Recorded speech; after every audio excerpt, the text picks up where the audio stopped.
A Wisconsin judge held 3 state election commissioners in contempt on Monday and ordered them to proceed immediately with purging more than 200,000 people from the state's voter rolls.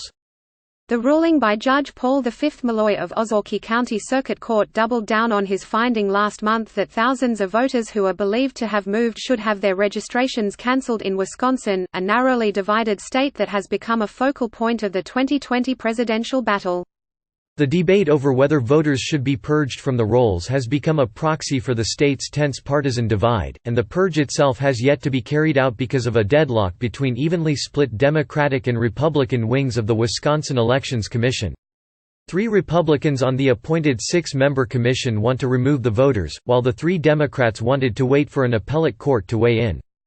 "We're deadlocked, time is running and time is clearly of the essence," Judge Malloy said. Hours later, on Monday evening, the Wisconsin Supreme Court issued a ruling that cleared the way for Judge Malloy's decision that the rolls should be purged to stand, though the case was still being appealed. The debate has drawn intense attention in part because it has played out in a state that could tip this year's presidential election. President Trump, who plans to campaign in Milwaukee on Tuesday, carried Wisconsin by fewer than 23,000 votes in 2016.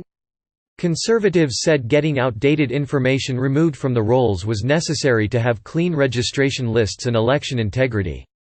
Many liberals saw the effort as a blatant attempt to disqualify and confuse voters who would be likely to support Democratic candidates. People who are removed from the rolls in error could re-register before or on Election Day.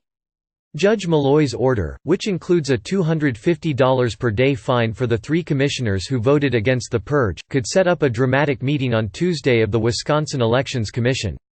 The commission itself was also held in contempt and fined $50 per day. It remained unclear whether the ruling would sway any of the Democratic commissioners to vote for the purge to proceed. Reed Magny, a spokesman for the commission, said it would be premature to comment in detail ahead of the meeting on Tuesday. But liberal organizations said the motives behind the efforts were obvious.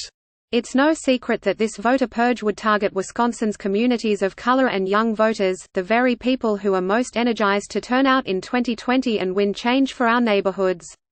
Jennifer Berry, a Wisconsin resident who is a leader in a group pushing for a $15 minimum wage, said in a statement, "We'll continue to fight back in the courts, in the streets, and by organizing so every Wisconsinite is ready and registered to vote." The conservative law group that brought the lawsuit targeting the registrations said the contempt finding was necessary after the commission failed to carry out Judge Malloy's order. Court orders are not, and have never been, optional, Rick Eisenberg, the president of the Wisconsin Institute for Law and Liberty, said in a statement. When the Milwaukee Journal-Sentinel analyzed the list of voters that were believed to have moved, it found that about 55% of them lived in municipalities that Hillary Clinton carried in the 2016 election.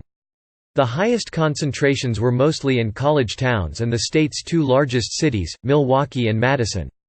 Ann Jacobs, one of the commissioners who was held in contempt, said in an interview on Monday night that she was disappointed in the ruling and continued to believe her interpretation of the law was correct. But would the contempt finding change her vote on Tuesday? "I can't say for certain, because obviously I'm always interested in hearing what my fellow commissioners have to say," Ms. Jacobs said shortly before the Supreme Court ruling was announced. But she said she had been reviewing the pleadings, and I have not seen anything recently that would make me think that the position we have taken is incorrect in any fashion.